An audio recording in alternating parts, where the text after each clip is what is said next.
Hello friends, आज का हमारा टॉपिक है GST late return filing fees को मैक्सिमम कैसे बचाया जा सकता है। मैं हूं प्रवेश राठी, मैं एक प्रैक्टिसिंग चार्टर्ड अकाउंटेंट हूं। तो आइए पहले जानते हैं GST late return filing fees कब और कितनी लगती है। अगर जीएसटीआर 3B टाइम पे नहीं फाइल किया जाता तो लेट रिटर्न फाइलिंग फ़ीस पे करनी होती है। अगर जो आपकी टैक्स लाइबिलिटी उस मंथ में निल है तो आपको 20 रुपीज़ पर डे के हिसाब से late return filing fees payable होती है। आइए एक एग्जांपल देखते हैं। रिटर्न फाइलिंग डेट 20 जनवरी 21 थी और रिटर्न एक्चुअल में 31 मई 21 को फाइल की गई है। यहाँ पर डीले जो है 131 डेज़ का है, तो यहाँ पर लेट रिटर्न फाइलिंग फ़ीस लगेगी 2620 रुपीज़। आइए एक और एग्जांपल देखते हैं जहाँ पर टैक्स पेएबल है। टैक्स पेएबल के केस में late return filing fees 50 rupees per day लगती है। सेम केस में अगर जो हम देखते हैं तो हमारी late return filing fees tax payable के केस में 6550 रुपये बनती है। आइए एक एग्जांपल देखते हैं जहाँ पर late return filing fees 15 lakh से भी ज़्यादा बचाई जा सकती है। मिस्टर ए एक जीएसटी रजिस्टर्ड टैक्स पेयर हैं। उन्होंने जुलाई 17 से रजिस्ट्रेशन लिया है, लेकिन उन्होंने कोई भी जीएसटी रिटर्न फाइल नहीं की। मिस्टर ए अपने सीए से पूछते हैं कि वो जुलाई 17 से अप्रैल 21 तक की सारी रिटर्न्स फाइल करना चाहते हैं और हर मंथ में कुछ ना कुछ टैक्स पेएबल था। मिस्टर सीए मिस्टर ए को बताते हैं क्योंकि रिटर्न्स टाइम पर नहीं फाइल हुई हैं और टैक्स भी पेएबल है, तो उनकी total late return filing fees 15,90,200 payable बनती है।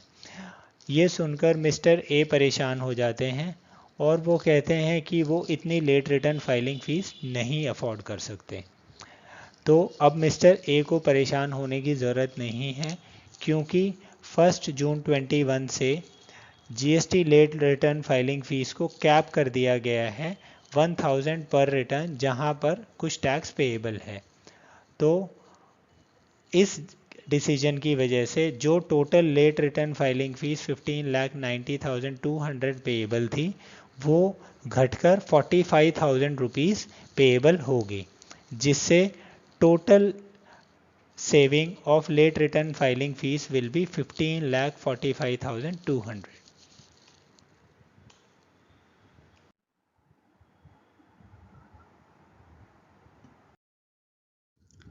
एक और एग्जांपल देखते हैं। Mister A GST registered tax payer हैं जुलाई 17 से, लेकिन उन्होंने कोई भी जीएसटी रिटर्न नहीं फाइल की।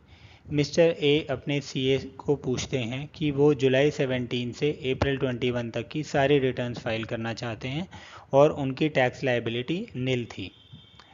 मिस्टर सीए मिस्टर ए को बताते हैं क्योंकि उनकी रिटर्न्स टाइमली नहीं फाइल हुई हैं, तो उन्हें 6,39,680 रुपीज़ की लेट रिटर्न फाइलिंग फ़ीस भी पे करनी होगी। यह सुनकर मिस्टर ए बहुत परेशान हो जाते हैं। वो कहते हैं कि उन्होंने तो कोई बिज़नेस ही नहीं किया, तो वो इतनी high late return filing fees कैसे पे करेंगे। तो मिस्टर ए को परेशान होने की ज़रूरत नहीं है, क्योंकि GST late return filing fees पर कैपिंग लगा दी गई है 500 रुपीज़ पर रिटर्न, जहां पर टैक्स लायबिलिटी नहीं है। तो जो total late return filing fees थी 6,39,680 वो घटकर 22,500 रुपीज़ हो जाएगी, जिससे 6,17,180 रुपीज़ का सेविंग होगी।